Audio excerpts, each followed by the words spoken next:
All right, good morning, everybody. Welcome to the monthly hybrid Southside Wellness Coalition. Today is February 16th, 2023. We've begun our introductions in the chat box with our large turnout this morning. We appreciate your time. Thank you so much for joining us. I'm Keenan Tyner Smith. I'm the fiscal agent for the Southside Wellness Coalition, as well as the prevention manager for Southside Behavioral Health. Thanks so much for you turning your cameras on. We can see you in our room here with all our wonderful folks that have traveled in person today. Appreciate y'all having us here this morning. All right, wonderful. So I'm going to go ahead and start with the minutes from the last meeting. Put those up on the screen. Those of us joining in person, there's a copy on your desk, along with a pen for your notes. So on January 19th, I'm going to go ahead and share what we accomplished. I need to be shorter this morning. We're in a different room. I need to be shorter this morning. All right, so on January the 19th, you can see our minutes are posted on our monthly newsletter as well as on our blog. They are recorded every month, so the recording is there as well. A really nice turnout last time, both in person and Zoom, as we do this morning. Minutes were approved by Catherine and Kathy. Last month, we reviewed a short presentation of the young adult survey results for Virginia. Those are all, again, posted on our website link under the meeting blogs. And we talked about how information specifically about the Southside region should be coming out in mid-April from the state. Leadership team elections went very, very well. We have on board new leadership team for 2023. They're currently organizing their virtual meetings. And then, of course, great information from various members sharing information about what's happening in the community. And that was last month's minutes. If there are any questions, comments, if you would like to drop them in the chat box for us before we move to approve the minutes. Any questions, concerns about the minutes?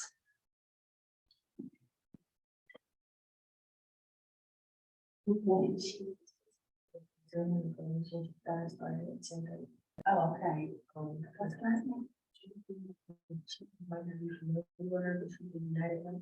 Okay, I'll send you an right now. Okay. All right, so do we have a motion for approving the minutes from last month? Any questions?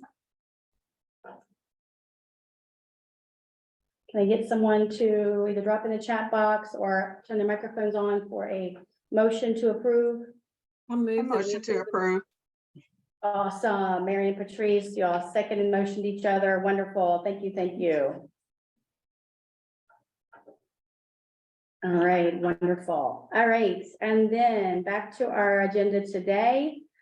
And of course, as always, all kinds of wonderful information comes up even between the week that we put out the agenda. Today's, there we go, share screen, here we go. Guest speaker, Shelly Clary is going to join us here in just a few minutes. We're going to talk about the recovery run that's coming in September, our kickoff meeting on April 20th with our veteran suicide prevention kickoff, a little bit about the YADAP conference. The CADCA leadership team is going to talk a bit about their trip to the National Forum. Mary's going to talk about Trauma Informed Care Network. I'm going to introduce my new staff member who's joined my team, and then review trainings, of course, any time for members to share, of course, what's happening in the community as well. And then I also have a couple other items that need to be added. All right. Any questions, concerns about the agenda at this time? All right, wonderful. All right, so today we are joined by Shelly Clary. She's the education specialist for the Virginia Poison Center at VCU Health in Richmond. Her mission, along with the Poison Center, is to provide the public with the necessary education in order to spread awareness of poisons and to reduce further poisoning incidents. So Shelly's here joining us in person. I'm going to go ahead and let her take the floor. And PowerPoint up here. Awesome. Give me. I'll give you the clicker. Perfect. All right. Thank you, thank you, thank you. Can I see if I sit? Good morning, everybody. I'm excited to be here from the Poison Center today. I was excited when Keenan asked me to come and present to you guys on the Poison Center. Definitely a hidden gem. A lot of people say they didn't even know we had an office in Richmond, so I am excited to get out and spread some information on the Poison Center and give you a little data. Just about me, I am the education specialist. My mission is to spread awareness to poisons and to reduce future poisoning incidents. I also want to get the word out about the Poison Center and our 800 poison helpline number. I live in Lawrenceville, so it is cool to be able to come speak to you guys today and spread awareness in my own community. Here is an overview of what we're going to be talking about today. So just giving you an idea of what the Poison Center is, who works there, the difference between poisons versus exposures, what different poisons are, routes of poisoning, why do poison centers exist. I have some 2021 data for you. And then we are going to wrap up with a hot topic of THC edibles. Awesome. Can you click that blue button right there for people coming in? Sorry, with the hybrid, sometimes they pop out. There we go. Awesome. Thank you. Yes, ma'am. I wanted to start today by getting you to think a little bit. So we get two different call topics for our center. So we have drug products and then we have non-drug substances that we get called for.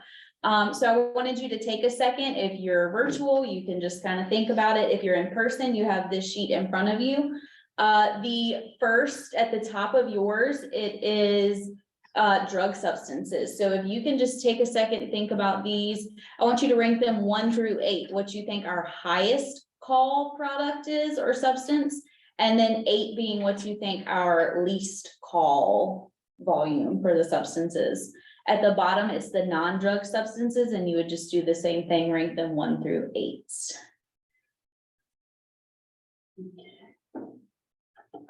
So I give a 1 to the one you think has Yes. the most call. A 1 to the one that you think we get the most calls for. Okay, all right. Okay.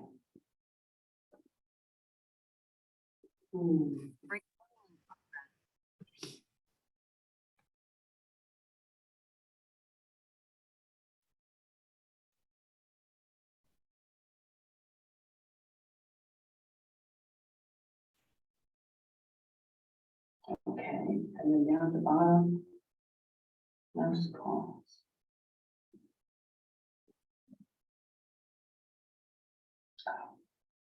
Okay.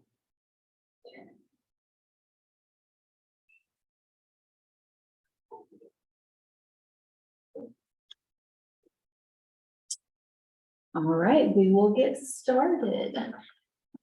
So poison centers, there are actually 55 poison centers across the country. What confuses a lot of people is Virginia actually has 3 poison centers itself. We have the Virginia Poison Center, which is where I work, and that is in green on the map. We also have the Blue Ridge Poison Center, which is in purple, and then National Capital Poison Center. The Blue Ridge Poison Center is actually based out of the University of Virginia, and then National Capital is located up in Arlington, and they cover the northern part of Virginia, portions of Maryland, and DC. Each center is nationally certified as a regional poison center by the American Association of Poison Control Centers. And poison centers are free, confidential, 24 hours a day, 7 days a week, emergency services that assist residents and also physicians. We get several calls a day from doctors and nurses, EMTs, things like that, asking for help with poisonings. Our cases that we take are for chemicals, venoms, vapors, medications, and those things. We also answer non-emergency questions about poisons and poison safety, so you don't have to be experiencing an emergency to call. If you have a question about you poured your medicine out and now you don't know which pills are which, you can call and we're able to identify those for you and things of that nature. When a person dials the toll-free number, so that 1-800-222-1222, it's gonna call the nearest poison center based on your phone's area code. So even if you go on vacation, we actually got a call the other day from a Navy ship that was out at sea. It called our poison center because the area code was associated with our region. In 2022, the Virginia Poison Center, so just our poison center, received an average of 2,255 calls a month for human exposures. If you have questions as I'm going, just unmute and I will answer those. Who staffs poison center? So at our center, we have registered nurses. We also have nurses and pharmacists who are called our C-SPIs. So they are certified specialists in poison information. Once they do a certain amount of time in our center, they have to eventually take a test. And this test just makes them certified in poison information. We have pharmacists, we have clinical and medical toxicologists, we have fellows and residents who are furthering their studies, public educators, and support staff. Poisonings versus exposures. One of the biggest topics we get when we release data is, well, what's the difference between a poisoning and an exposure? Because as we get to the data, you'll see that our data is based on exposures. So an exposure, according to the National Poison Data System, is defined as an actual or suspected contact with any substance which has been ingested, inhaled, absorbed, applied to, or injected into the body, regardless of its toxicity or clinical manifestation. Exposures can happen to anyone at any time. So an example of an exposure would be if a child accidentally gets into multivitamins. It would take a lot of multivitamins for anything to be toxic. So this would be an exposure because they did get into something that they shouldn't have, but the end was not toxic. Poisonings are what happens when the exposure results in an adverse health reaction. So when the substance interferes with normal body functions after it is swallowed, inhaled, injected, or absorbed. So examples of this, if a man develops a swollen foot after being bitten by a snake, or a child who vomits after accidentally drinking bleach. So those exposures resulted in a toxic effect afterwards. What is a poison? One of the funniest things when I go out to public events, a lot of my older adults that come by my table, they don't even want to stop because they're like, oh, I don't have poisons in my house. There's, I don't have any of that. But a poison is actually anything that can be used in the wrong way, in the wrong amount, or by the wrong person. The poster that is in the middle is actually one that we have in our office that we can send out for free. And it just kind of shows you how alike candies and medicines look today. If you look towards the bottom, the one that is with the M&M, the medicine actually has an M on it, just like an M&M. So it's really hard for small children to be able to determine what is candy and what is medicine. Most common call topics we see, of course, are drugs and medicines, and that can be a range. It can be prescription, it can be over the counter, it can be vitamins, supplements, illegal, or recreational. We receive calls on household and personal care or garden products, chemicals at work or at home, bites and stings, and that can be insects, snakes, spiders, plants, mushrooms, indoor and outdoor plants, food poisoning, environmental, and then any item that gives the individual an unwanted or unexpected reaction. There are 4 routes of poisoning. So of course, inhalation, then there's ocular. So if it gets in your eyes, dermal on the skin, or a poison could be swallowed. And this just kind of gives you some advice on what to do if someone has experienced a poisoning through one of those routes. So of course, inhalation, you want to get them fresh air, open windows and doors. Of course, if they're not breathing, call 911. Eyes, remove contacts, rinse the eyes with lukewarm water for 15 minutes, blink as much as possible, do not use eye drops. For the skin, you want to remove any contaminated clothing, use mild soap and water to rinse the skin for 15 minutes, and then swallowed. One of the biggest things when people call us, they want to know, should I make my child throw up after they've eaten something? No, do not do that. Do not give anything to eat or drink until you call the poison center, because the nurses in the poison center are going to tell you what's best to give them, whether it's water, milk, whether they can have a small snack, or whether you need to wait it out a couple hours before you give them anything. Why do poison centers exist? Poisoning is actually the leading cause of unintentional injury death in the United States. It actually passed motor vehicle accidents about 10 years ago. Over 2 million human exposures were reported to US poison centers in 2021. Approximately 41% of those occurred in children 5 years or younger in the United States. 93% of those poisoning cases in the United States occurred in a residence. And for our information, a residence is any home. So you don't have to be at your home, any home, apartment, anything like that. 67% of those cases were managed on site where the exposure occurred. So you didn't have to leave where you were to receive treatment. Our goal at the Poison Center is to assist in emergency poisoning situations. We want to manage as many cases on site as possible, and we want to provide the necessary education in order to spread awareness of potential poisons and to reduce future poisoning incidents.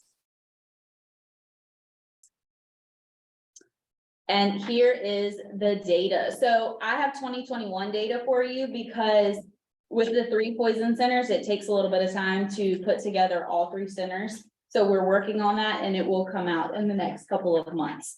But our 2021 data, so the 3 poison centers in Virginia received a combined total of 66,659 calls for 2021.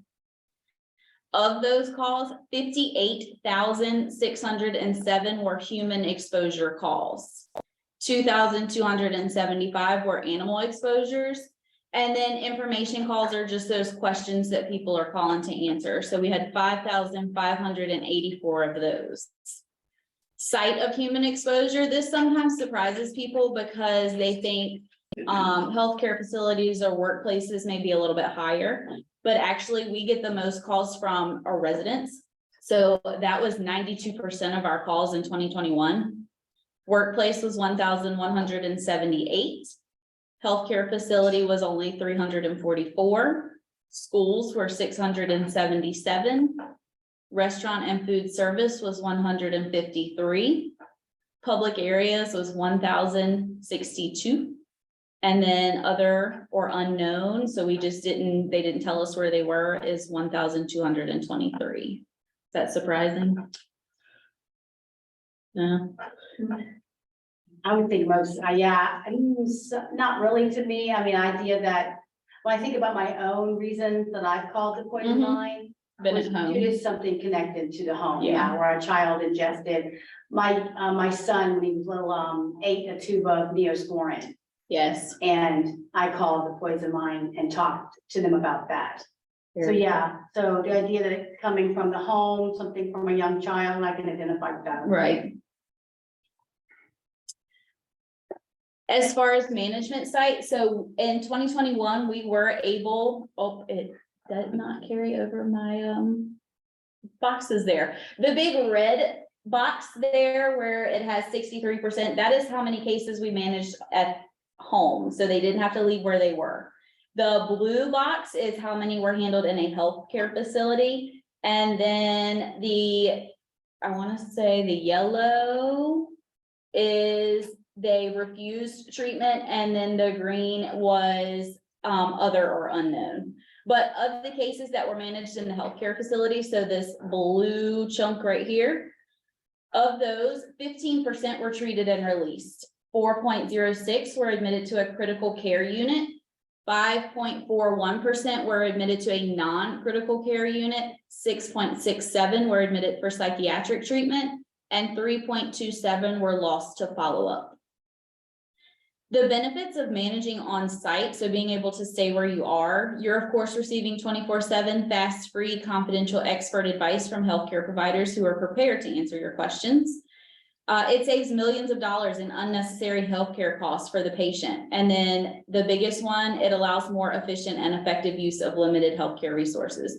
Because if you're calling us, it's not jamming up our emergency rooms and our urgent cares if it's something that we can answer and handle at home. So that you guys are then pushing for folks to call you versus calling 911. Yes, In cases where they don't feel it's a deathly emergency in the next 30 minutes. absolutely. So my husband got bit on the hand one time in the yard by something. Yes, And his hand swelled up. And I suggested to him to call, rather than calling our doctor on call on the weekend, to Mhm. call the poison center. yes. Okay. If you Yep. don't mind clicking that blue button up there, somebody's Oh. coming from waiting room. Or they clicked out of the hybrid. There we go. I'm thinking. So this is just a breakdown of reasons for exposures. So of course, our top category is unintentional exposures. So we had 42,516 of those in 2021. Those can be anything from environmental, occupational, therapeutic errors. So they took the wrong medicine on accident or accidentally took too much medicine. It could be misuse, bites and stings, food poisoning, or other and unknown. Intentional. So we had 12,693 calls for that, and that can be suspected suicide, misuse, or abuse.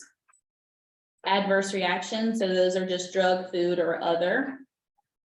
And then unknown, we had 1,212, so that can be contamination or tampering, malicious, or withdrawal.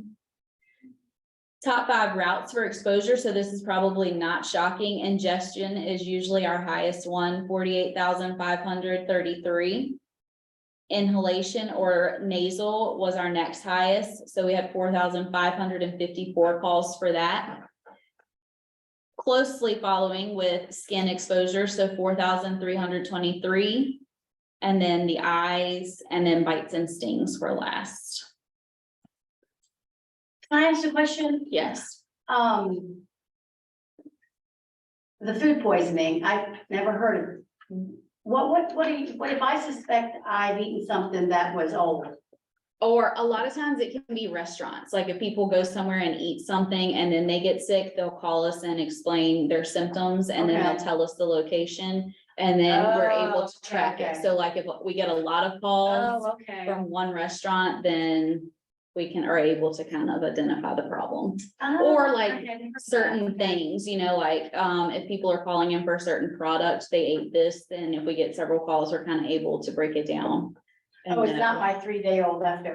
well, it Okay. could be, but most of it's based on like restaurants. They Okay, think they okay, I ate see something what bad. you're saying. Someone's concerned Yes, that we all had a party and now 3 of us are ill. yes. Okay, I follow. Or they think somebody put something in their food, kind of like that, if they were at a restaurant.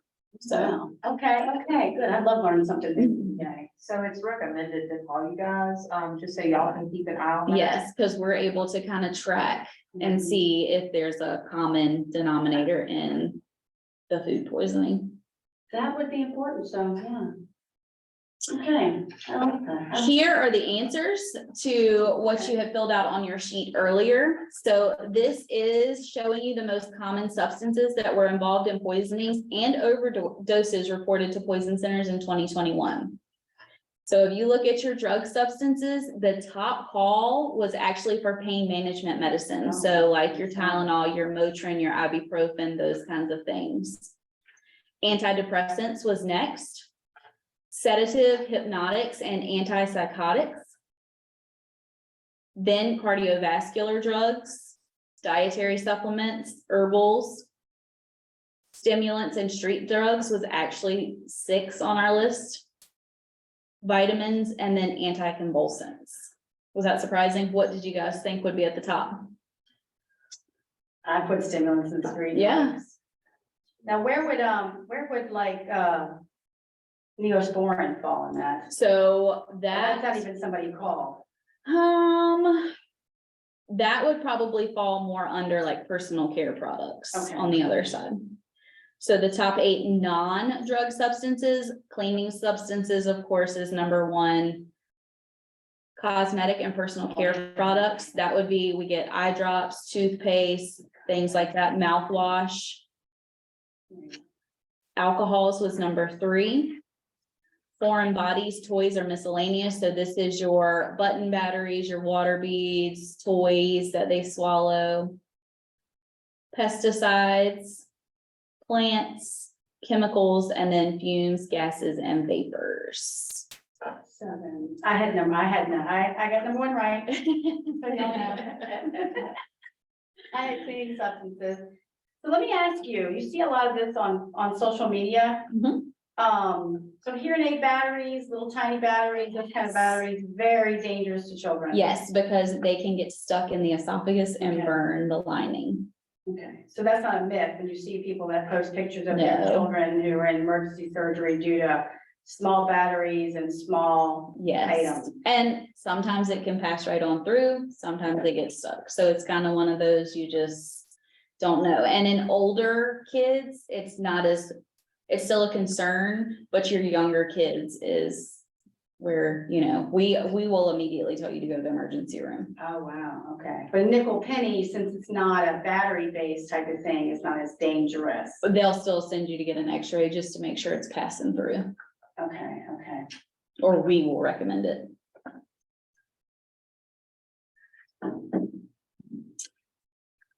Some data by age. I did this for an EMT class last week and they were a little surprised. One, by the slide you just saw, they had some of those that really surprised them. And then this slide surprised them. So in 2021, for kids 5 and under, we received 22,032 calls.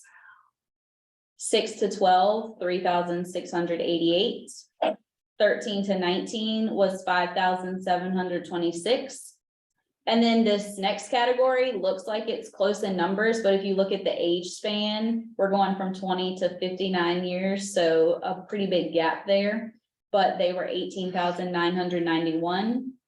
And then over 59 was 6,261. That doesn't really surprise me if like Tylenol and stuff is number 1 for Yes. 20 through 59, because it's most likely the age range that's taken it. Yes. What are you trying to say? Well, you got your pain Well, management, your I was saying, antidepressants. when you get older, you're on more medicines, Right.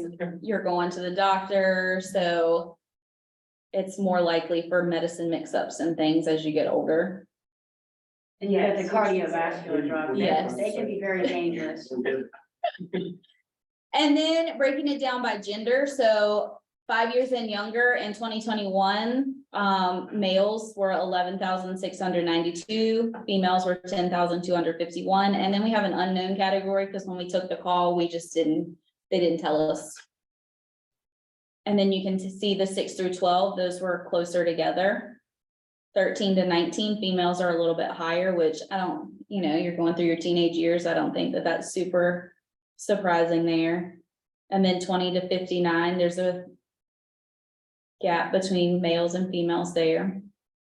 Is that documenting who's on the phone or documenting who the exposure? Who is? the exposure happened to. Oh, okay. So like if a okay, parent that's calls, interesting. we'll ask them, male or female, they'll give Right, us. and so- okay, okay, so it's not the person calling, okay. Mhm. Interesting. I had somebody ask last week if these numbers, because we will get calls from hospitals. And so maybe like the EMT calls us on the way to the hospital and then the nurse or the doctor calls. So they asked a great question of, can these numbers count twice? If multiple people are calling.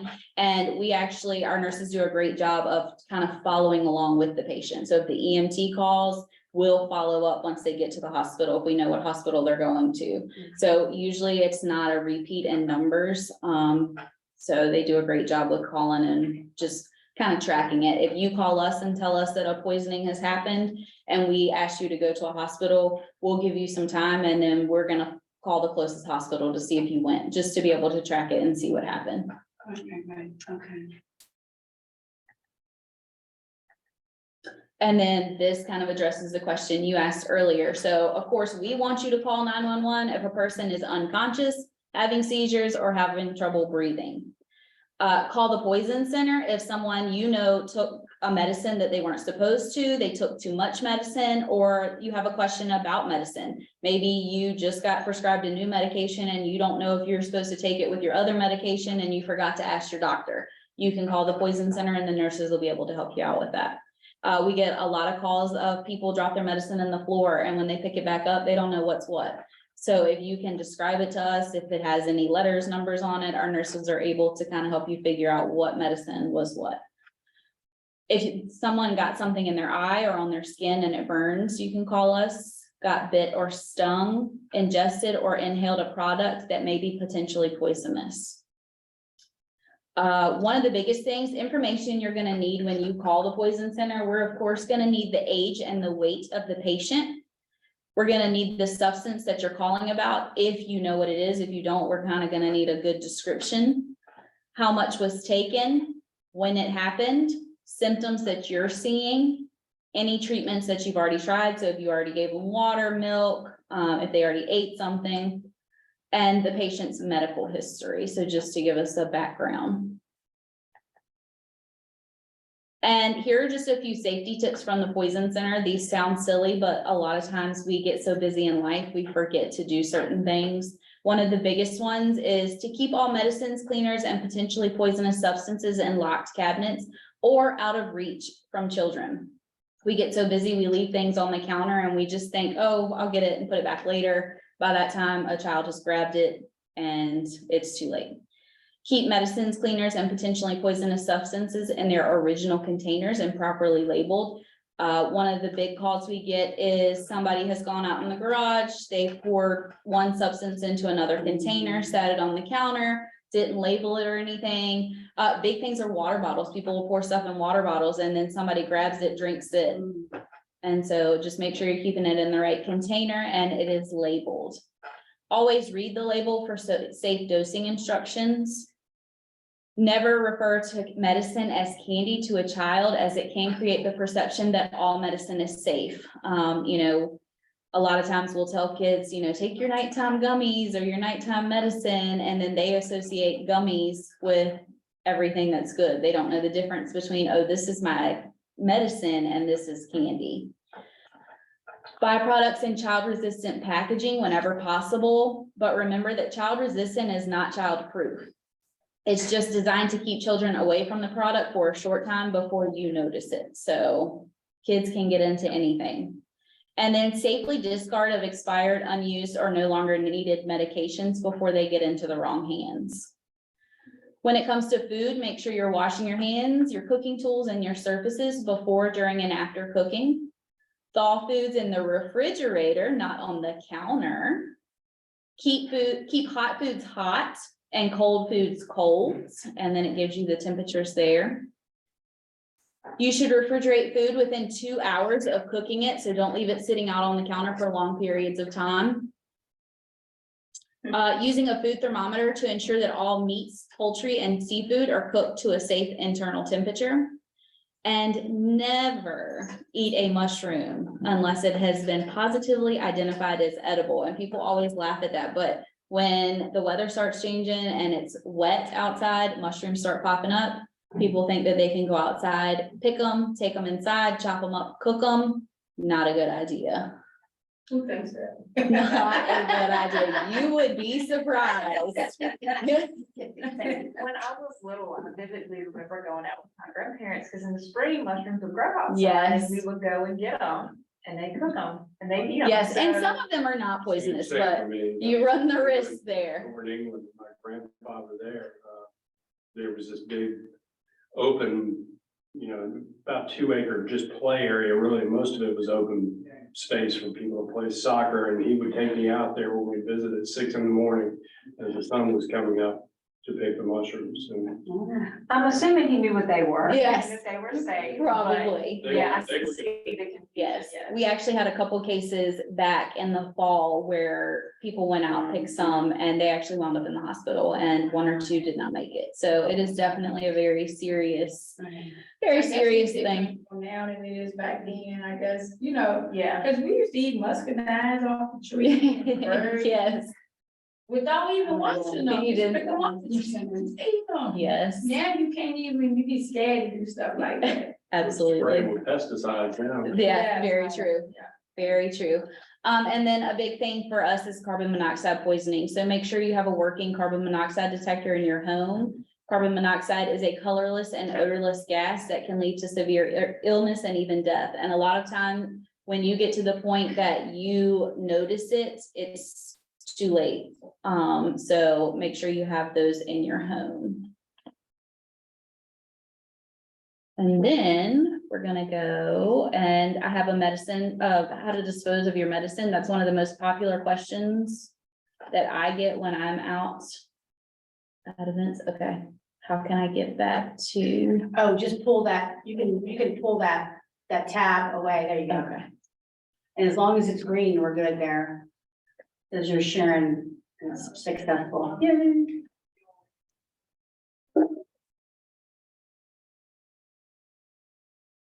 Unused medicines can spell many things. Risk, if they're taken by someone they weren't prescribed for.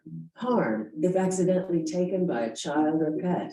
Danger, or even death, if not used as directed. Unused or expired medicines may be hiding right in your home, in bathrooms, kitchens, bedrooms, purses, and anywhere you store medicines. So why put your family at risk? Safely dispose of unused or expired medicines before they can do harm. There are many ways to get rid of them. The best option is to find a drug take-back location. This could be a local pharmacy or a police station. These take-back locations may offer on-site medicine drop-off boxes, mail-back programs, or in-home disposal products. DEA's webpage can help you find a take-back location near you. Just enter your zip code. If you don't have a drug take-back location near you, check the FDA's flush list to see if your medicine is on it. Medicines on the flush list may be especially dangerous with just one dose if they're taken by children, pets, or others in your home. Flushing certain types of medicines, such as opioids, helps keep everyone safe by making sure these powerful drugs are not accidentally or intentionally swallowed, touched, or misused. Remember, don't flush any medicine unless it is on the flush list. If you don't have a drug take-back location nearby and your medicine is not on the flush list, you can dispose of it in the trash. For medicines you dispose of in the trash, FDA recommends that you mix them with an unappealing substance such as dirt, cat litter, or used coffee grounds. Don't crush pills. Then place the mixture in a sealed plastic bag before throwing it away. Scratch out personal information from the prescription label on the empty packaging. For complete details and instructions on safe medicine disposal, visit www.fda.gov/drug disposal.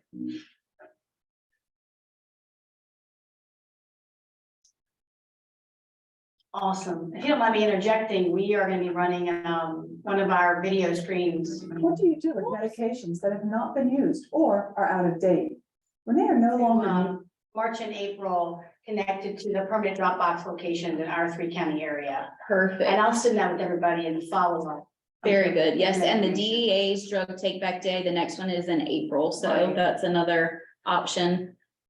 Yes, sir. Yeah, it's talking about flushing of medications. One of the things that's available now through several vendors is something to destroy your opiates with. Yes, like the doTERRA pouches. Right. Those, Yes. I just saw at least 2 other kinds earlier in the month when I went to the CADCA. Yes, And I think one of the issues that they talk about with those things, and maybe it's just them marketing their own product, but you know, since it neutralizes the drug rather than just destroying it, it's safe for groundwater, where when you flush, that's not the case. no, and they say especially for people that live in town or in the city and are on town water, the water system is not capable of breaking down what's in the prescription, so. So I'm not sure that flush part of that is actually the best of. Probably best not. practice. No, but that is one thing when I go out, people are like, oh, I just flushed my medicine. And so, you know, it's great to see that there's another option. Before I started working at the Poison Center, I had no idea that you could mix it with dirt, cat litter, and coffee grounds and throw it away. And we distribute those doTERRA packets as part of Lock and Talk. And yeah, it's on my understanding, if you can't get the packet from us or BDH, you can use cat Mhm. litter and coffee ground. Yes, Yes, but we do not recommend flushing. It is on the DEA does have a little section on their website though, that you can look up which ones can be flushed. My biggest recommendation are those drop boxes. I think they're great. And an easy way just to drop them off and be done with them. I know some drugstores give the little disposable bags too sometimes. Do they? You mix it, because I had a client recently that she gave me a disposable bag mixed with water. Right. Oh, yeah. You put the, it's more like a Kool-Aid bag. Mm-hmm. And you put in the bottle, that the medication, and you mix it with water, you shake it. And it dissolves, and then you drain, pour it in the sink. Okay. Yeah, so I thought that was. Quick and easy. Quick and easy, yeah, especially, for elderly people anyway. Yes. The sample I have to bring you, by the way, it's little packs about the size of what you would pour into a bottle of water to flavor. Like you're saying, like little Kool-Aid thing.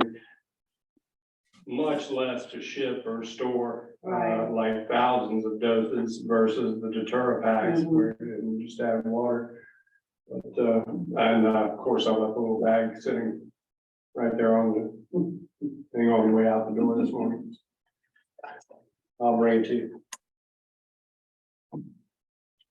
And then resources from the Poison Center. So our website is full of information, newsletters, activity sheets, educational videos, and any products or materials that you order from us are free. We'll send them to you for free.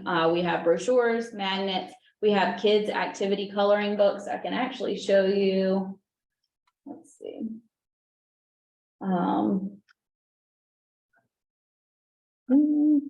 Maybe.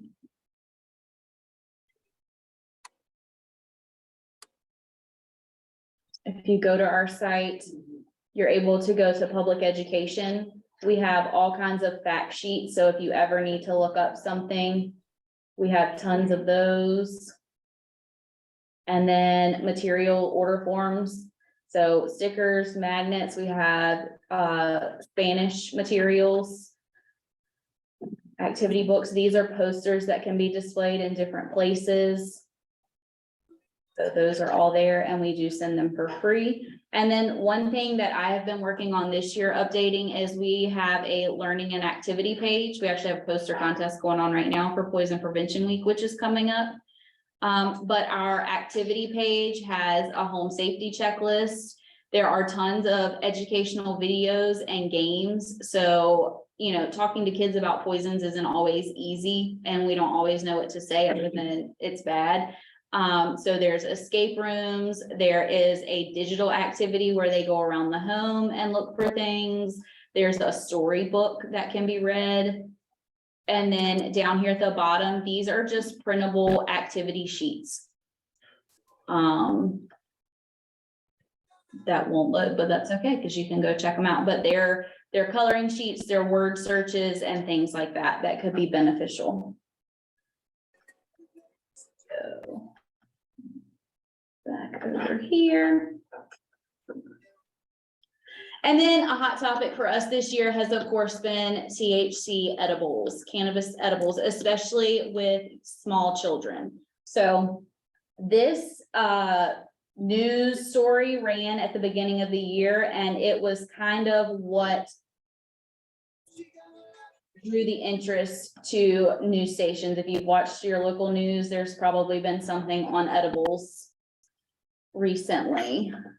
Is to chocolates, many cannabis edibles look a lot like regular snacks, but these THC-infused products are catching more than adults' attention. A report out today from medical journal Pediatrics reveals the rate of children under 6 eating cannabis edibles is skyrocketing, rising more than 1,300% in recent years. Nearly all of the exposures reported happened in the child's own home, and more than a fifth resulted in hospitalization. For a long part of it, we didn't know if he would be okay. Elizabeth Perry's son Oliver had to be medevaced after getting into her cannabis-infused gummies recommended by her doctor as a sleep aid. She takes less than 1 gummy. Her toddler ate 15. It looks like candy, it tastes sweet, and nothing about it to a child gives any indication that it's something that he should not consume? The troubling trend ballooned, researchers say, as families spent more time at home during the pandemic and a growing number of states legalized recreational marijuana. The symptoms kids can get range quite a bit. It can be very mild and nothing can happen. We've also seen kids get pretty sick, which includes coma, difficulties breathing. The pediatric study recommends you store edibles in a locked compartment away from the kitchen. And if your child accidentally ingests any, call your local poison control center immediately. Some states have passed laws regulating product packaging, but nothing at the federal level. The FDA says it's working to address concerns. Thanks for watching. That brings a question I have. Yes. So I know, especially, I'm in Halifax County and in South Austin, we have vape stores just keep popping up Yes. and popping up, like literally within 2 or 3 minutes from each other. These vape stores are selling, they're legally allowed to sell Delta 8. So have you guys had any issues with that as far as? They able to sell what? Delta 8. Delta 8 products, THC. yes. It's kind of a blurry thing right now because technically the edibles are not supposed to be sold in certain places. There are dispensaries, there's 9 of them in Virginia, 8 or 9, and that's supposed to be the only place that you go to get these products. We are seeing a huge rise in people going to vape stores. They're being sold in certain gas stations. They're getting them from friends, and a lot of the packaging is targeted to kids. It doesn't have ingredients on it. And some of them, when pulled to be tested, the ingredients didn't match what the package showed. See, the vape stores have them like in a vape too as well. Yes, that's the next thing that they think with teenagers, the THC and the vape pens and stuff. The stuff that's being sold at the vape shops is the Delta 8. The stuff that is to be regulated and sold through dispensaries is Delta 9, which is the main THC ingredient. Yes. So there is a difference. Delta 8 is a lot less potent, but it's still THC. Yes, I mean, yes. so. Absolutely. When we look at the stuff that's being sold, it just hasn't been regulated out yet. And that's the bills biggest keep problem. Going in, and they just went in front of the Virginia legislature again, and it got defeated again. Yes, and so we were kind of hoping on our end that there would be something to come through on packaging. We had a case come through that a girl had gone to a store that she had bought products from for the last couple of months. She went in and bought her products, came home, and she had a terrible adverse reaction. And so people went into that store, bought these products, and they got them tested, and some of the products she bought didn't have any THC in them, and it was advertised that they did. Some of them had what it said, but it also included other ingredients, and some of them were way above the limit that it was supposed to have it. So the reality is you really have no idea what you're buying unless you're buying it from a legitimate store. It's the same thing with CBD oil, people buying Yes. it everywhere, and I think they tested like 50 different kinds, and most of them didn't have any in it at all. Yes, Any exactly. of the So you're paying for supposedly something good and then stuff. you're not even getting it. There's no regulation on it, so. Here are some examples of what these packages are looking like. So to small kids, these look exactly like candy. You've got your Keith Cat, you've got your Munchie Way, you've got your double puff Oreo, Jolly Ranchers. But to these, kids aren't looking to see what it actually says. They just associate the package with what they've known. This Nerd Rope over here on the side, we actually got a call for one of those. I think it's been 2 weeks ago now. Mom and daughter were at home. The daughter wanted some candy. She handed her a Nerd Rope that was on the counter in the kitchen. The child eats the entire Nerd Rope, and a couple hours later, she is lethargic. She's just out of it. Mom, of course, panics. She calls dad. Dad informs her that that was actually a THC product, and it had an extreme amount of THC in it. Because as adults, we can read labels, and a lot of these products will tell you only eat one, or it's split up into sections and you're only supposed to eat a certain section at a time. A child's not going to know that, and they're going to eat the entire package, or they're going to eat a good amount. Are parents held accountable for stuff like this, or no? They not, it's just like swept under the rug because it's. Kind of just one of those, it's like we said, you know, the regulations just aren't, you know, and I go places that talk about this and people are like, well, just put it up, but it kind of comes to one of those things of we get busy with life, we leave it laying around, and then it gets into the wrong hands. Can I ask you a question about the branding? Yes. Has there been any discussion about approaching these candy companies about the idea that if I have a brand, so if I'm Nike, I know, like, if I'm Nike, I don't. Right, you want would think that they would be all over this because Yeah. it's looking like Because it. you're misusing my brand and you're. I know that the legislation in fine print talked about that it couldn't look like something that was Right. appealing to kids, but I Right. haven't heard a lot come up because you would think that they would be all over, you know, false advertisement of Right. these kinds of Well, things. they don't care. They're not actually gonna have to probably pay anything in copyright infringement, so they're putting the product out until they're told. Till somebody stops So, them. you know, as soon as they get some sort of cease and desist, okay, change the package. Yes, And that's the end of it. Yes. Nobody's. It's one of those. Watching, yeah. Do it and Until worry you about get the caught. consequences Mhm. later. So you don't have absolutely. big business like Kellogg's in any part of the conversation? Not that we've heard. Okay, me neither, that's why I thought. Yeah, it's, you know, You would think it would be like a copyright infringement or Mm-hmm. something. Well, technically, it sort of is, but as soon as they start making waves, they just stop packaging. yeah, Oh, they my flip bad. to something else, And- yeah. And they move on, and they're making so much money that even if there is some sort of punitive damage award, it's way less than what they made. Absolutely. So, you know, it's a Yes. no-brainer. They're gonna do it that way. And the scary thing is you can go online and order so much of this. You know, we were looking the other day at something and you could order it from a site, and as long as you clicked that you were above the age. Yeah. So it's. Here's some national data. So this was from across the country, and this kind of shows you the pediatric edible ingestion rate and how much it has skyrocketed since 2017. So you can tell back in 2017 wasn't a huge issue. 2021, it has increased, and then I'm sure when we add 2022 data to this, you will see an even larger increase.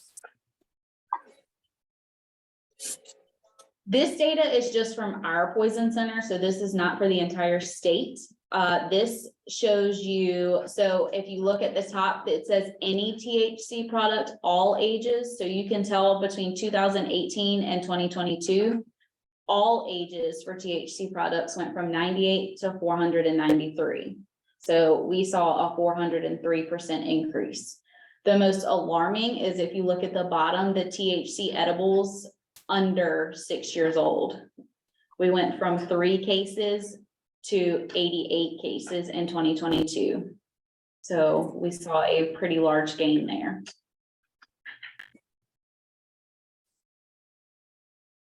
And just some THC edible info. So of course, like we already said, THC is the primary psychoactive compound found in a cannabis plant. It gives the users the high feeling, which is associated with cannabis use. This is different from the CBD edibles because they're not usually taken for the high effect. Usually it's more of like a medication type deal. Edibles can be in the form of baked goods. We're seeing them in brownies. We're seeing them in cookies. We're seeing them in candy. So your gummies, we're seeing them in chocolate products. There is a butter that people have been calling about, cooking oil or beverages. And then of course you're seeing them, like you said, in the juices for the vape pens. Packaging is mimicking that of food or snacks. Thus, small children do not know the difference and they don't know when to stop consuming the product. Effect is going to depend on the size or weight of the child and the size of the dose of the THC in the product. A lot of times people will say, oh, well, they'll just sleep it off. Well, actually, it's a pretty serious deal because of the amount of product and the weight of the child. Effects vary for everyone. So just because you had one effect doesn't mean that somebody else is going to have the exact same thing. The biggest thing we tell parents, because they'll call us immediately when their kid has eaten a edible and they're like, oh, well, they're fine. They're nothing out of the normal. Everything's great. Well, with these edible products, it's actually taking longer to feel the effects because it's being absorbed through the digestive system. So you may not see anything for a couple of hours, usually about 2. And then the effects are actually lasting longer, so they can last from 6 to 12 hours. So you want me asking, so what do you share with them? You go over the signs of? Yes, so a lot of times we'll kind of go through the list, what are Oh, you sorry. seeing? Okay. And then we're gonna tell you that if you have a child that has ingested them, you need to go ahead to the emergency department. And in a lot of cases, you'll see on another slide, they're gonna keep and watch the child overnight. Some of the symptoms or effects that we're seeing, of course, are central nervous system depression. So kids are tired, speech may be slurred, dizziness, high heart rate, vomiting, poor muscle control. The biggest one that we see is agitation, confusion, dilated pupils, respiratory depression. And this list kind of went from the most popular effect to the least of what we're seeing. So when you get down to seizures, nausea, slow heart rate, and pale in appearance, we haven't seen as many side effects there. And then this chart it kind of shows you. So the first column is our Virginia Poison Center. So it tells you site of exposure, 8%. The national average was 14%, and that's for all substances there, 86%. So when you talk about how many are handled in a healthcare facility, for our cases, when it came to pediatric cannabis exposures, 78% of our exposures were handled in a healthcare facility. Nationally, 85% of those were handled in a healthcare facility. And then if you compare that to any other substance that we get called about, only 12% are handled in a healthcare facility. So you're going to the hospital, it's just so many unknowns with it right now. They are wanting to be treated in a healthcare facility. Treated and released from emergency department. So for us, our number was 29%. Nationally, it was 36%. And then you compare that to any other substance we get called about, that was 10%. And 8% of them were admitted to ICU. That was the same nationally. And then if you look at any other substance, 0.6%. So definitely an alarming topic. And what do you share? I know with, we teach the Revive opioid overdose, we talk about the safe reporting of calling 911. Yes, so Do you all talk about, since it's legal in Virginia for adults to have those products, do you share so if I brought my child to the emergency room for a suspected THC overdose, you're seeking medical help. okay. So do folks ask you, or do you share about, am I gonna be interviewed? Like, if I'm concerned, am I gonna get charged? If I'm for gonna us, question? ours is completely confidential, no judgment. Okay. We're gonna help you. It Okay. doesn't go anywhere but in our system. Okay, Now, if I arrive at the ER, is that conversation going to change? I think it's more of you're seeking medical attention Okay. and, I think that the edibles right now is such a Okay, Getting involved, I mean, they alert them. yeah, that's kind of, yeah, okay. I don't know. I don't know. Okay, I don't know how that Okay. has transpired. Would CPS get it on?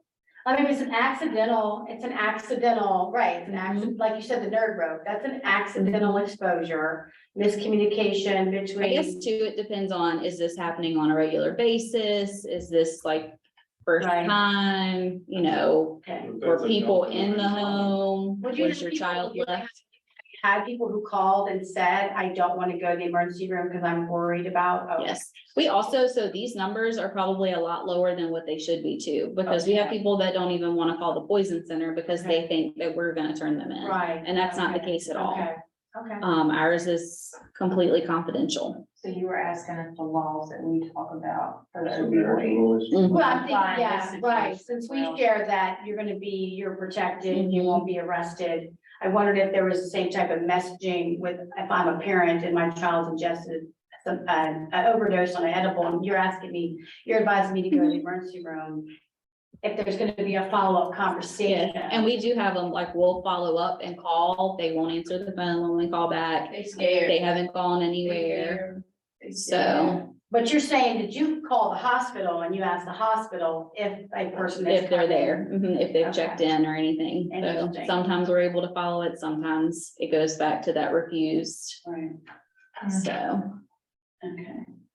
How to keep children safe, so of course, store edibles up high and out of reach from children. Consider putting them in locked locations.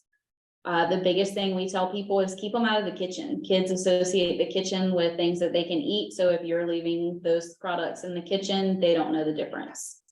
Don't eat edibles in front of children, because if they see you eating them, they think it's candy or something that they can eat, a sweet treat.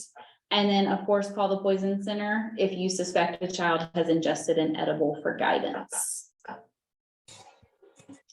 And then the last thing I have is a survey. If you are at home, you can take a picture of the code there, or either you can copy and paste the link if you will just take that for me, so that we can get feedback on if this was beneficial, and hopefully you'll be able to take something from this and share it with someone in the community or your family or your school. And we are always available. So, is there anything? You wanna stop your share and see if we have any questions from the gallery? Oh, yeah. Great. Yes, Disney will eat them alive if they make anything like Mickey Mouse. Yes, I can get you copies of this data. And then I think. So you had a question about sending out follow-up information, which we can do. Mhm. Disney, okay, oh, if they made it, Yeah. oh, yes. Yes, the Yeah, branding, they would be all Probably over will that. see them making the Disney edibles, right? I'm Okay, sure it's any not other there. questions? They're not here. Up that way. Any other questions from anyone online? I know the group in here has asked some really good questions. Any other follow-up questions from the group? All right, wonderful, wonderful. Thank you so much. Thank you so much, Shelley. We greatly appreciate it. Absolutely. All right, awesome. All right, so going down on our agenda. Looks at our next item, couple announcements, the recovery run. So Southside Behavioral Health began our annual recovery run, in 2019. It has been virtual over the last 2 years. So in 2023, it's going to be September 16th. It is going to be in person here out on the streets near our main campus in Clarksville. There'll also be the option to do it as well virtually. But we're going to be asking, the agency's asking for support from the coalition. The idea that, again, we're going to be sponsoring people to come here and do a mile run, or might be a 1.5 mile run. I'm not too sure how long the run is, but it'll be good for us. To set up information about Revive, all of the different initiatives that we're involved in. So moving forward, if you can put Saturday, September 16th, 2023 on your calendar. Again, we'll hopefully be participating in the recovery run. All right, saw something in my chat box there. All right, the next important announcement on the agenda was April 20th. After the wonderful presentation by Tamika Tony back in late 2022, we're going to be having a kickoff meeting with the coalition for our veteran suicide prevention efforts. And so at the April 20th hybrid meeting, there's going to be the Virginia SAVE training. And let me share, hopefully, that there it is on my screen. And we'll send this out as well. The April 20th meeting, Allison Byrne, who's the suicide prevention coordinator for the Central Virginia Healthcare System, will be presenting Virginia SAVE training. Virginia SAVE training will help you act and care with care and compassion when you encounter a veteran who's in crisis or experiencing suicidal thoughts. So this will be a no cost, encourage people to come in person as well as online to participate in that training with Allison at our April 20th meeting. I see Tamika online. Tamika, did you want to add anything to that? Effort? No, thank you very much. Allison and I are both very, very excited to be there on April 20th for the kickoff meeting. Very excited to be doing some great work with the coalition. You guys are excellent. You do great things. And so we're just so excited to be able to come and really looking forward to it. So thank you. Awesome. All right. So everybody, please mark that on your calendar for April 20th. And again, I think, Tamika, we're saying it can be hybrid, but we certainly want to encourage folks to come here as well in person for this meeting. Yes, yes, absolutely. And, you know, Allison and I will be there in person. And so look forward to meeting as many folks as we can in person. Very excited. Awesome. Thank you so much. So if you guys want to go ahead and just see if you can, if you're able to travel in April to that. The next item, of course, is we've got a letter from the governor of Virginia about the Youth Alcohol Drug Abuse Prevention Project that happens every year at Longwood University. The last 3 years, it has been a virtual component. This year, ABC is sponsoring that conference back in person and as a coalition, as we did back in 2019 to 2020. We are looking for 3 teams of adult sponsors with young people from our 3-county area to participate in the in-person Youth Alcohol and Drug Abuse Prevention Project. So I'll be sending out information in the minutes, but again, as members, if you're connected to any youth group that you think would be interested in participating in that project, we are ready and willing to sponsor their efforts. Next item is CADCA update. I know we've got a couple of folks here on the meeting. Stephen, did you want to talk a few minutes about the CADCA update from your leadership team travels with the other members to National Harbor? Sure. We went up to National Harbor at the end of January for the first week of February to Community Anti-Drug Coalitions of America. And the first thing we found out is that they've rebranded while maintaining their acronym. They're now, the acronym goes as follows. The C is for community-based, A is for advocacy-focused, D is for data-driven, C is for coalition building, and A is for association rather than America because they are now international. Like in previous years, there's of course a Capitol Hill Day, Prevention Day. There are fabulous sessions, anywhere from 2 to 4 of them a day, with some of the leading industry experts in the fields of drug trends. As well as a lot of government. I know one of them I went to had the number 3 guy in the DEA sitting there with General Price doing a question and answer. This year they had about 4,000 people there. So some of the learning sessions that we had were a little bit packed. I had to stand through a couple of them. I'm sure they're well aware of what their number constraints were. We'll probably adjust for that in the future. Can't speak for the other 2 that went, but it was certainly informational and quite enjoyable as always. Thanks. All right, thank you. And Mary Ann Crowder's on here for the Trauma Informed Community Network. Mary, did you want to give us any updates from the Trauma Informed Care Network meetings? Sure. We had a meeting Monday. We are in development of logos and names. Hoping to have something to send out to our ticket members tomorrow, maybe, Keenan, with some initial logos for the 3 names that we've kind of narrowed down so that we can get an official name. We are working collaboratively to develop a mission and vision statement. In March, we are jumping to larger community meetings with guest speakers, and we are our normal meeting time is set for Mondays at 4, the second Monday of every month, but this time, in order to accommodate our speaker, we will be meeting on Wednesday, the 15th at 1. So we have gotten a speaker. We are looking right now for a location, and it will be a hybrid meeting.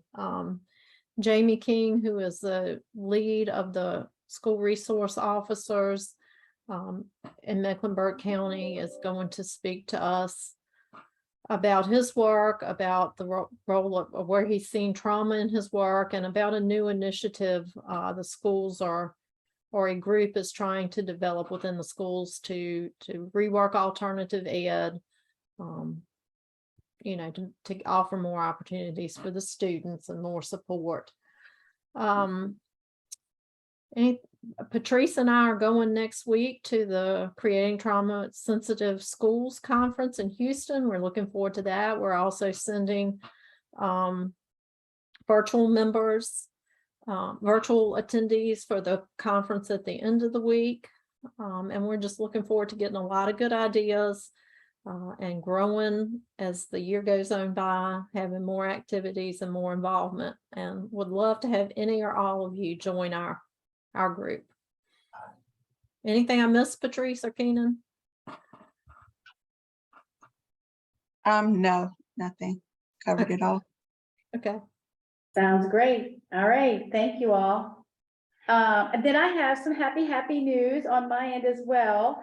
To introduce our Southside Behavioral Health. We were able to capture a prevention specialist that we're joined by Mackenzie Rudder. She's here in the room. She's a Halifax County resident, recent graduate of SBCC. So she's joined me now, staff of 2 in the Prevention Services Office. Mackenzie, can you introduce yourself, please? Hey, everybody. My name's Mackenzie. I've been with Keenan for a month today, exactly.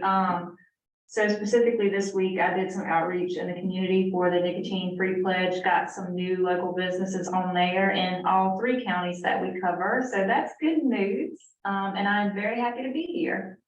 All right, welcome. Also, welcome aboard. Absolutely. All right, and so then also on the agenda, as you know, we are required within that 3-year cycle. I had on the agenda the last couple of months to participate in a coalition readiness and effectiveness assessment. So we are in the process of creating a Survey Monkey link, very similar to what Shelly had at the end of her presentation today. That will be going out starting in the April newsletter that we have every month. So April, May, and June, we'll be sharing that assessment information with folks through the newsletter, asking you to click on that and do the survey that's put out by the state of Virginia about how you feel the coalition level of readiness, the building capacity level, all kinds of great questions about the coalition development. And so we'll be conducting that starting in April, asking the survey to be linked, again, sharing it on our social media through our newsletter and capturing that data by the end of September of 2023. All right, and then just a couple of reminders about the events that we're helping to sponsor. We had an applied suicide intervention skills training that's coming up March 9th and 10th. That is now closed due to capacity. Mackenzie already has a wait list with over 7 people on it. So again, as soon as that assist training closes in March, we'll be hoping to announce another one in late summer. We still have our 2 adult mental health first aid virtual classes, one March 30th for adults, those that are serving adults or interacting with adults. We have another class June 6th, specifically for those that are in services to youth. That class is virtual on June 6th. There are many openings in both of those classes. The Revive classes continue virtually, one coming up on March 21st, and then we'll be announcing next week our classes in April, May, and June. We've also had many requests for Revive in person. In fact, we have one next Friday that's not even on the agenda that we just got a few days ago at the Forum in South Hill. So again, if you know anywhere anyone would like us to come and provide the Revive opioid overdose training, we're honoring all the virtual requests and in-person requests. And then the virtual ACEs trainings, information about the adverse childhood experience training, as well as the trauma informed care network. We're continuing, you see on the agenda, sending out the flyers for the March, April, May, June, 3-hour virtual trainings. And then now, again, it wasn't on the agenda because it just happened last couple of days. We are going to be hosting along with where's my flyer? I don't want to say it wrong. We're hosting, and this is going to be going out to everybody in the membership with the minutes. Hosting an ACEs workshop in person at the Tabernacle of Zion Church in Lawrenceville on March 11th. You're welcome to join us there, talk about coalition efforts. It's a workshop that is going to also have lunch provided to those who register for that. So that will be at the Tabernacle of Zion Church in Lawrenceville on March the 11th. And as Mary said, we're going to be working on the March 15th guest speaker for that meeting. Anything I think I've mentioned everything that's currently going on. All right, so then we'll take members' updates from the floor. Anyone have a member update from the floor?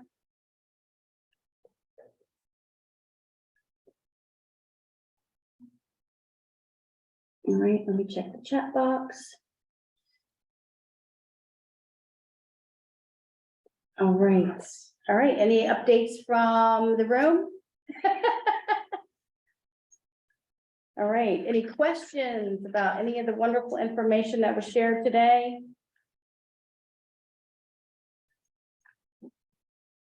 Oh, I know, what I do. Recovery run.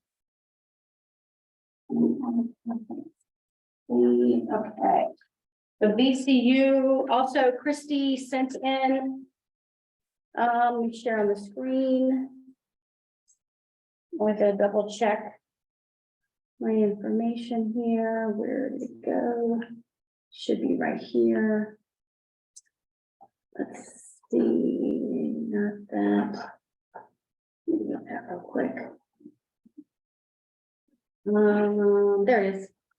There it is. All right, VCU has announced the mobile health and wellness program. We're putting this in our newsletter, supporting VCU. If they're offering young and older adults and families without insurance in need of care, coordination, health, and wellness support, free services. Again, you can see here, I'm sharing on the screen, and we'll also follow up by putting this in the newsletter. Services every Tuesday at the Alberta campus of SVCC at the Student Services Center. Again, starts every Tuesday. A mobile unit that will be coming there to offer services to our local community. Christy and her team, as well as all of us here, are very excited about this opportunity coming to their community. Okay. Is that online? 'Cause I can share that with Long County. What's happening after, church next Saturday? Yes. Is that online too? No, the ACEs training that's going to be at the Tabernacle of Zion Church will be all in person. That won't be hybrid. That's a really great question. No, and that's why on some of the flyers, I'm trying to be really intentional with the language about making sure people are clear that if it's going to be virtual, there would be some type of Zoom registration or such, but if it's not, in terms of this one, we did location, we put the time, that's not hybrid in any way. Okay. I'm working with Pastor Jessica Jones, and it's not offered as a hybrid opportunity. It's strictly in person, which is great. Yeah. But now I can send you some of the flyers. Can I attend to help? Can I attend to assist? Yeah, I'll see why not. Okay. Yeah, and I'll email this out to everybody after the meeting so that we can start encouraging folks to attend. Now, the mobile is also in person at the SBCC campus. Doesn't say you have to pre-register. It says you can learn more by scanning the code. I'll send all this stuff out afterwards. All right, great question. All right, anybody else? All right, well, it's 11:24. Unless there are any other further comments or questions, we'll go ahead and say, see you all next time. Hoping to see you at many of the different events, training events and such that are happening in the coming weeks. Safe travels to those who are going to conferences next week and the virtual conference as well. Be safe, take care. Self-care comes first. You guys have a great day. We appreciate you. Bye-bye. Thanks. Enjoy the presentation. Bye-bye. Yes, wonderful. Thank you. Appreciate your time. Right now, I've got to, last time I messed up and didn't get the chat box. Oh, wait a minute, I gotta stop the recording. Just Lawrenceville. Oh, no. All right, man. How do I spell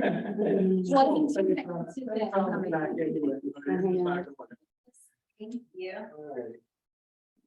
It was nice to see you all. Nice to see you again. it? These are in-kind donations.